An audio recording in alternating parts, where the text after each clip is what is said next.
Drink with James, episode 166.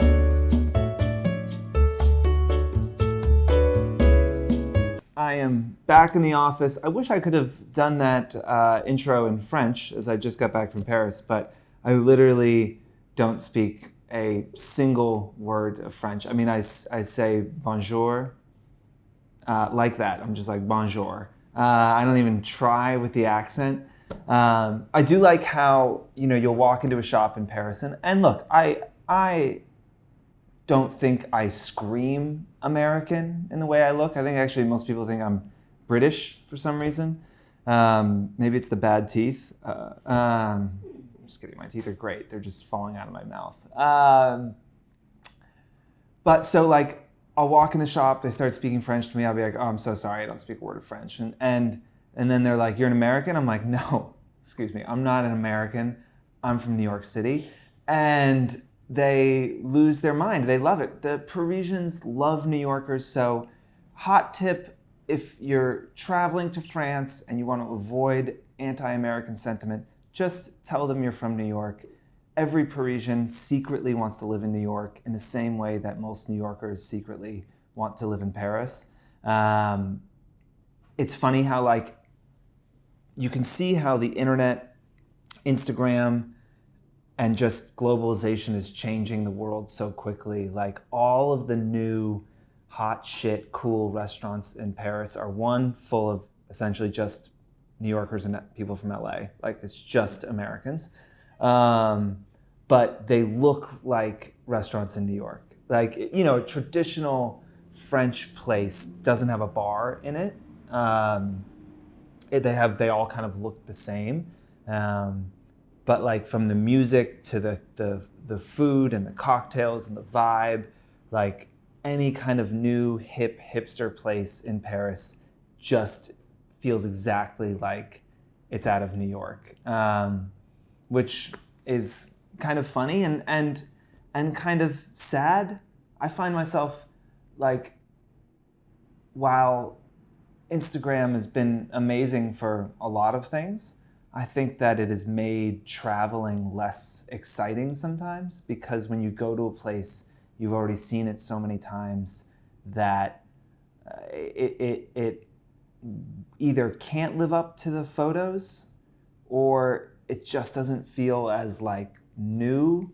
I think that's why I was so excited about or why I was so engaged when I was in Bangladesh, because everything felt so new and literally everything was different, and not only just because everything was different there. I mean, things in Paris are quite different than they are here. It's just that you're not inundated with that content all the time.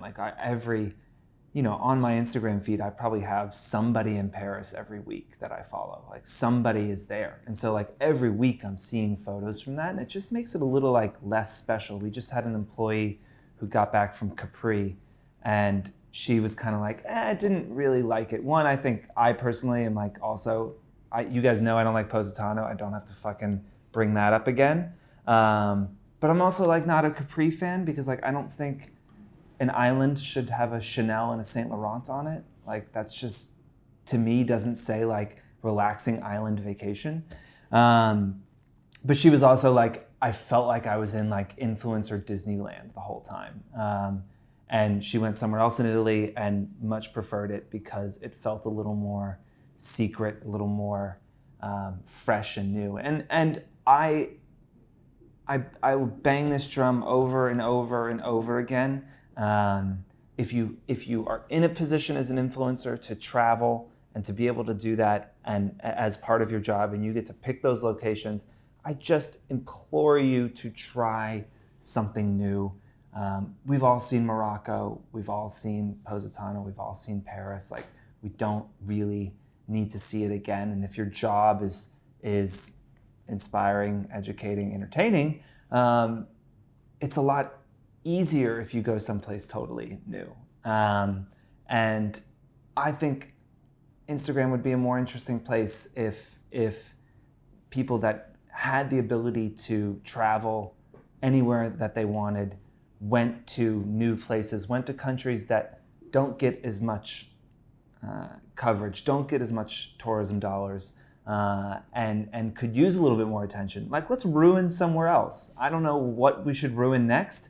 Scottish Highlands, I don't fucking know. But let's find it, let's ruin it, and I can complain about something other than the Italian coast.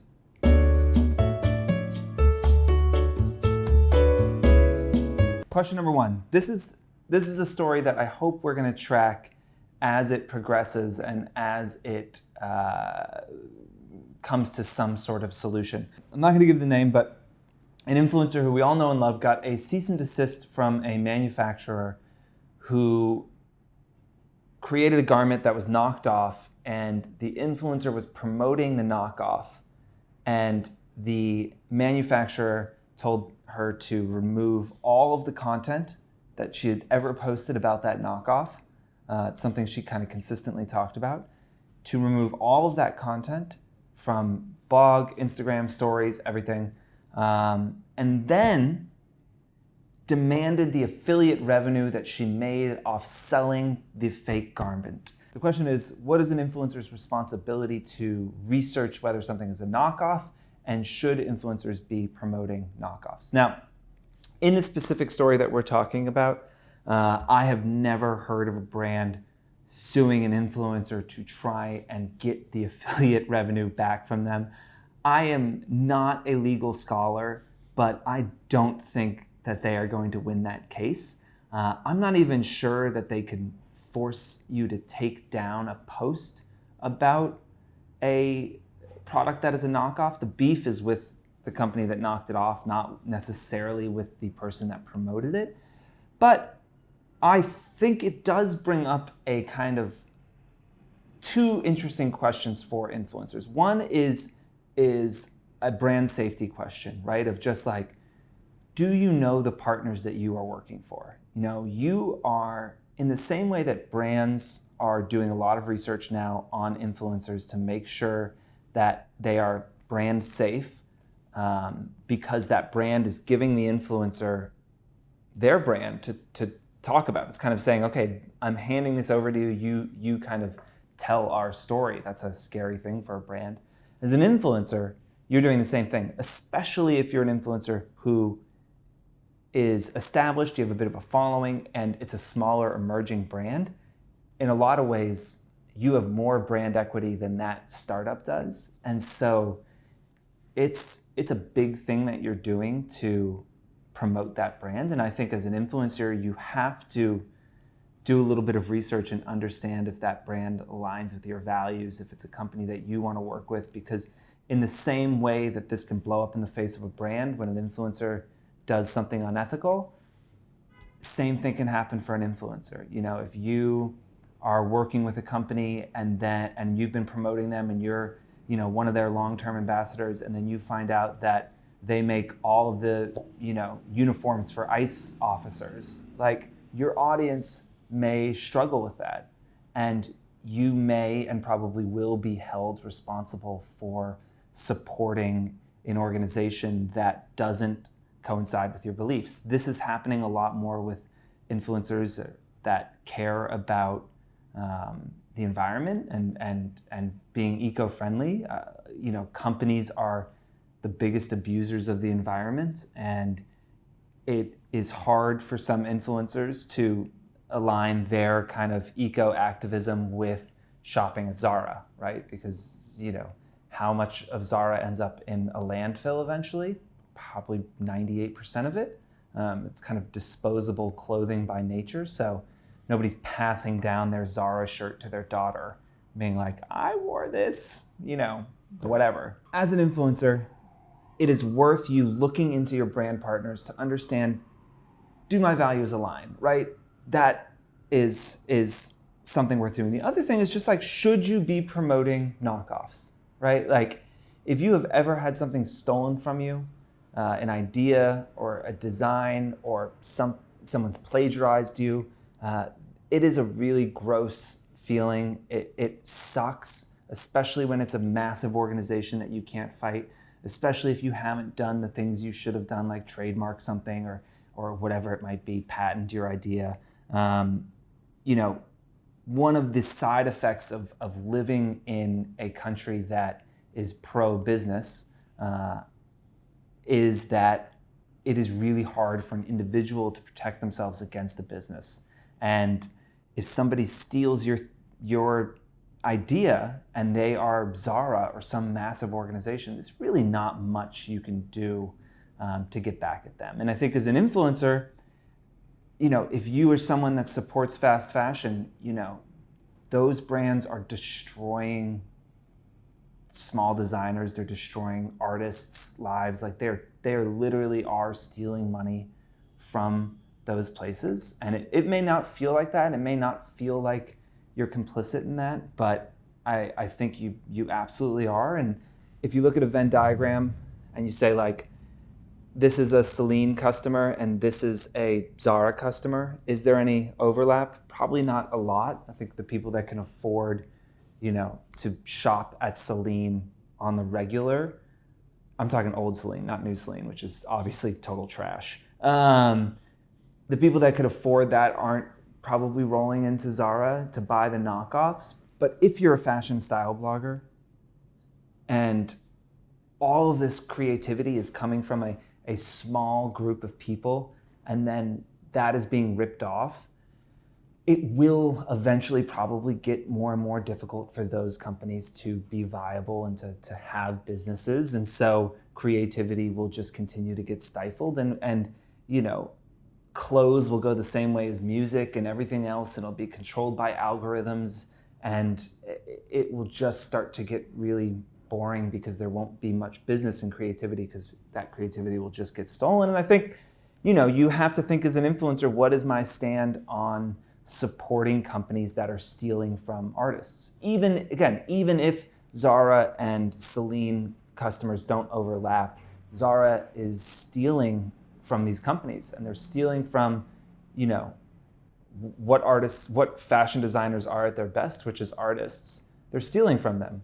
And they're taking their art which may be the culmination of decades of craft and inspiration and all of that, and they're just fucking stealing it and slapping a $29.99 tag on it, and everyone is just gobbling it up. And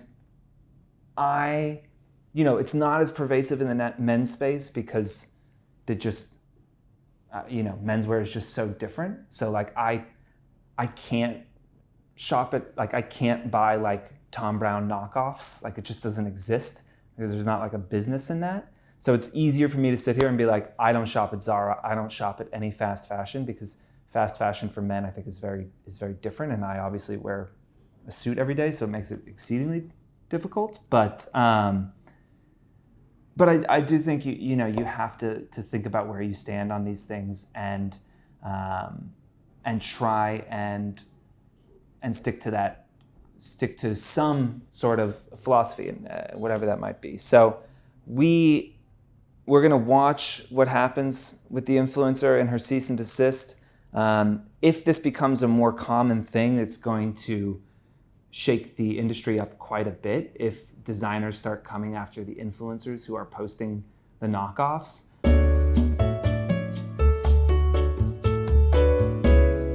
Question number 2 is about swipe ups. It's kind of a 2-part question. 1, should I buy followers if I'm close to 10Ks to get the swipe up? And 2, is the swipe up really that effective? Is it gonna really be a game changer? So let me answer part 2 first. On average, we see about 5% of a person's following watching their story. And when they post a story with a swipe up, we see about 1% of that. For example, if you've got 100,000 followers, you might have 5,000 people that see your story and 50 might swipe up. So swipe up is not driving a massive amount of traffic in general. There is certainly a convenience factor to it, but it's not like we're seeing swipe ups driving tens of thousands or hundreds of thousands of visits and huge percentages of someone's view of who's viewing it. So in general, they're not massively effective. Now, again, there is a convenience part to it. Part 2 is, should I buy followers to get the swipe up? No. You shouldn't. You should never buy followers. I think obviously you guys know that I'm not pro buying followers. We were the first company to come out with a tool to help detect people that were buying followers. It's been a big part of our business. It continues to be a huge part of our business. We are incredibly focused on making sure we reward influencers who have built an organic following. Now, I do know people who have bought followers to get the swipe up. They weren't actually influencers, and so they were just like, screw it, I want the swipe up, I'm gonna buy these followers. I think it feels like in the short term, it would be worth it, but let's say, I think the person who asked the question's at about 5,000 followers, so now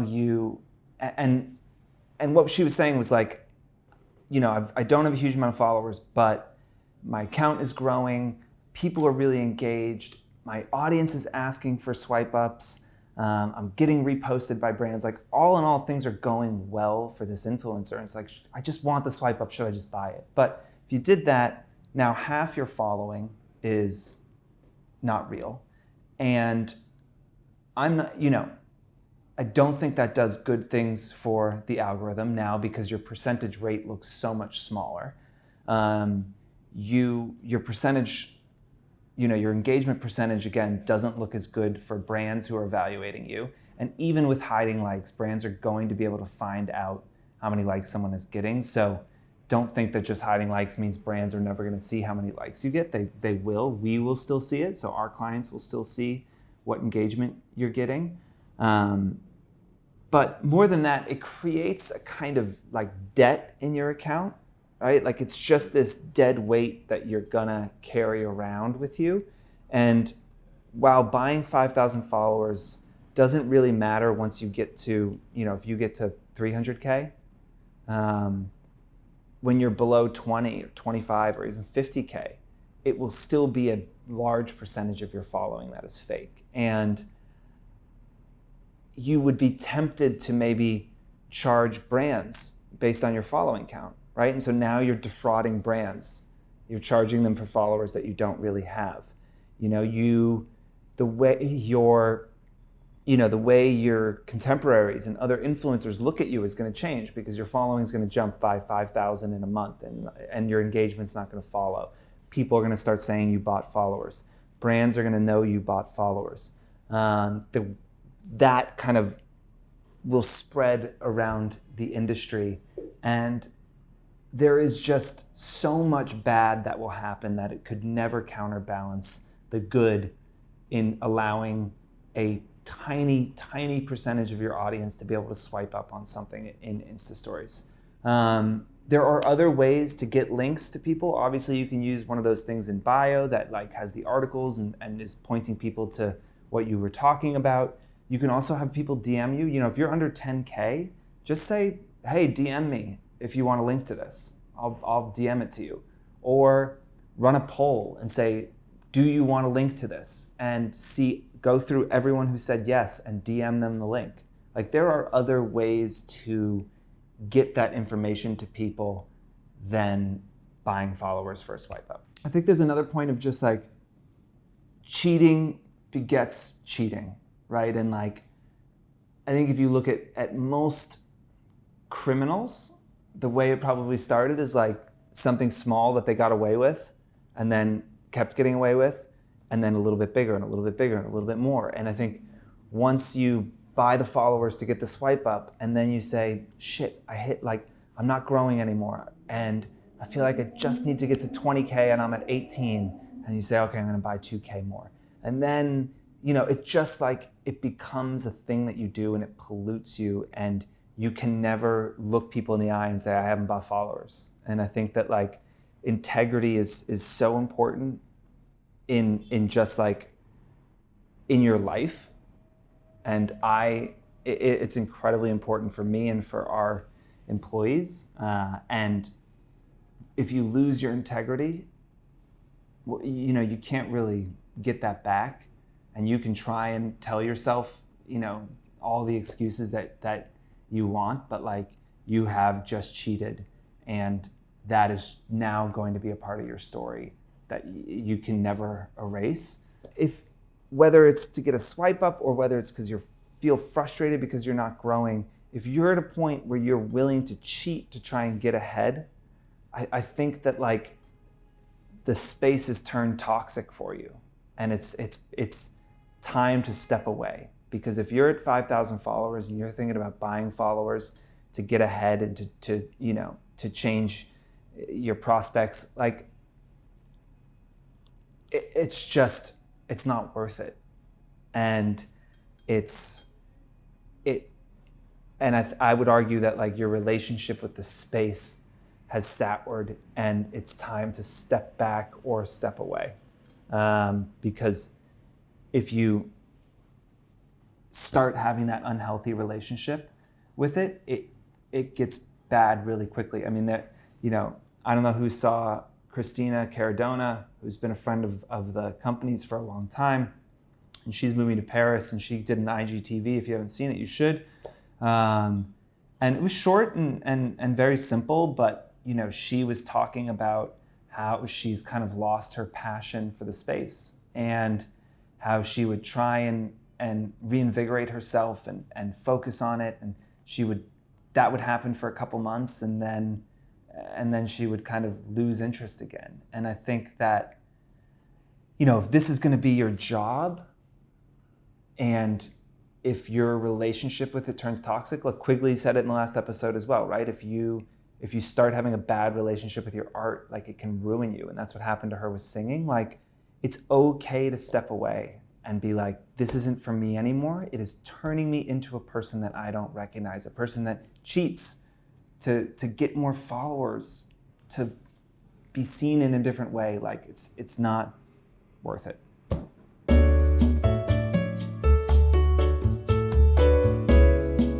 In lieu of question number 3, because I've already talked for 30 minutes, we are going to cut to our chief fashion correspondent on the street, Tim Jeffries, who is giving us a look at what Fashion Week looks like. This is Tim Jeffries, senior fashion correspondent for Drink with James, coming to you live from the corner of Kenmare and Bowery, 7:45 on a Monday evening. Coming to you live from New York Fashion Week. We are out here at Hudson Yards, some might say the hotbed of fashion in New York City. It's Hudson Yards. Just kidding, no one says that. We're here to do some reporting on fashion.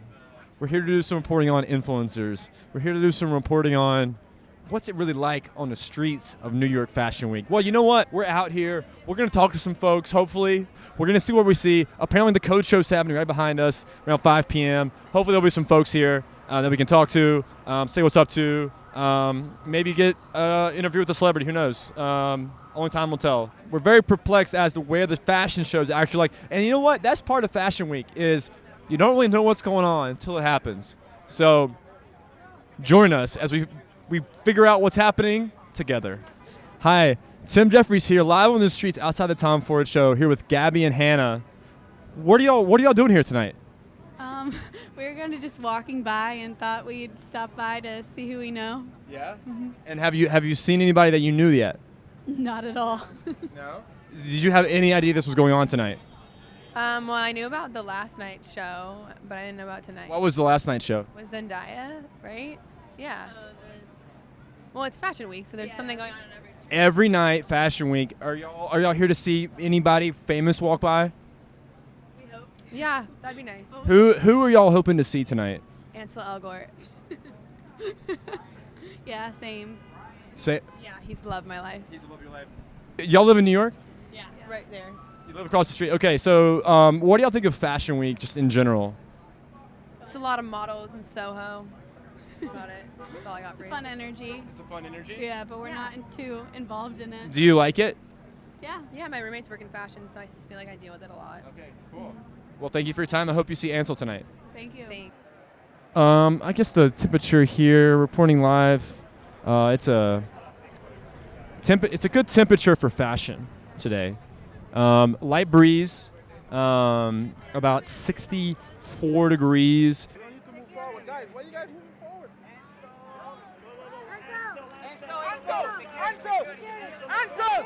Oh, we have someone getting out right now. Let's see. This is a Lincoln. They're getting out of Lincoln. I want to report the license plate in a second. Is this Jonas Brothers? Let's see. Oh, it's Miley Cyrus. Shouts to Miley Cyrus. Shouts to Miley Cyrus. Look at that velvet hat from Miley Cyrus. Whoa. She just rolls right in. How many velvet trenches do you think we're going to see tonight? You can wear a jacket. If we see the Miley Cyrus velvet trench today, I think she's going to be fine. Not too sweaty. It is an outdoor show, so you have to take that into consideration when planning for your outfit. But then again, if the brand's giving you an outfit, then, who are you to judge?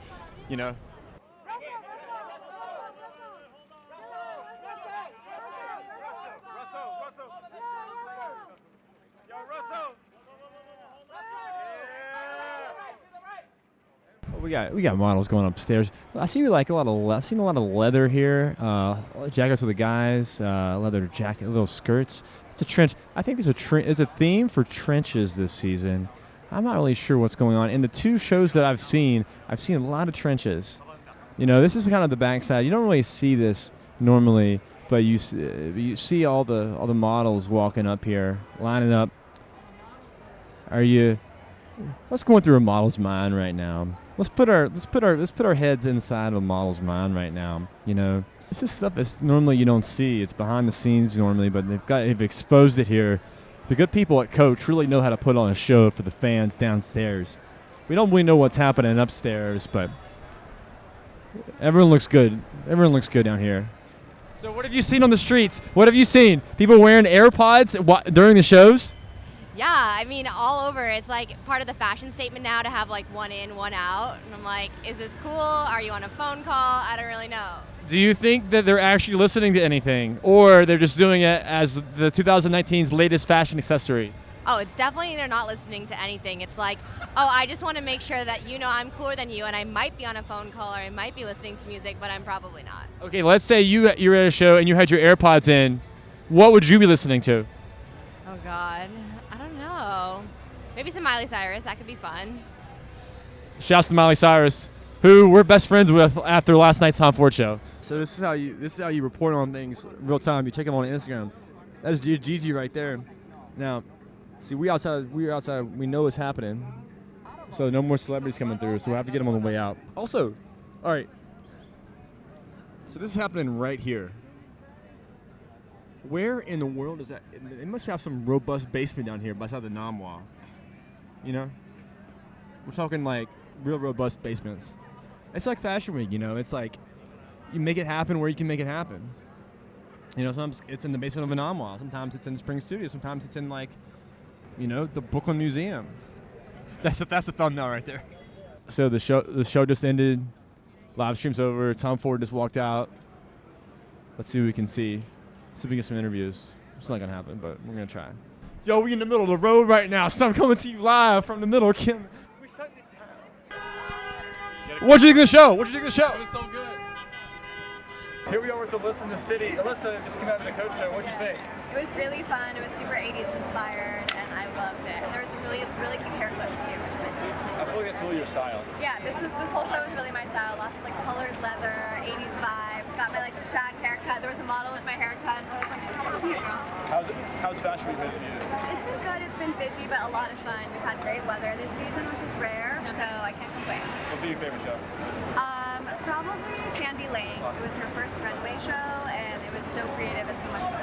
So my final question is for the influencers that are out there that haven't been to fashion shows before, do you think it's worth it for them to come out here? What advice would you give them to get out here eventually? I would say get experience in any way you can, whether you're helping behind the scenes, backstage, putting on the show, or helping a photographer or an influencer. Just get in here, get involved in any way you can, and that will go a long way. Thanks so much. Thanks. There you have it, folks. Live from the streets of New York Fashion Week. So there you go, folks. Another night, another fashion show. It's crazy out here in these streets. We saw some models, we saw some celebrities. Celebrities, cars honking. This is what it's like. You're out here, you're waiting. For us, we wait about a couple hours for a 10-minute show. For some designers, they essentially devote 6 months of their lives for that 10 seconds, or 10 minutes. So respect to them. respect to the designers, respect to the people that do this 8 times a day. We did this like twice in like 2 days, and I'm pretty exhausted myself. Might just because I didn't have lunch. I'm not sure, but that's it. New York Fashion Week, great weather. You know, this is an atypical show, being like in the middle of town, but you know, that's what you got to love about New York Fashion Week. It's all unpredictable. Back to you, James. That's it for this week. As always, send your questions, comment on YouTube, comment on Instagram, send us a DM, send us an email, send me a bottle of whiskey with a card in it that has a question. If you've never asked a question, this is the time. Send us a question. See you next week.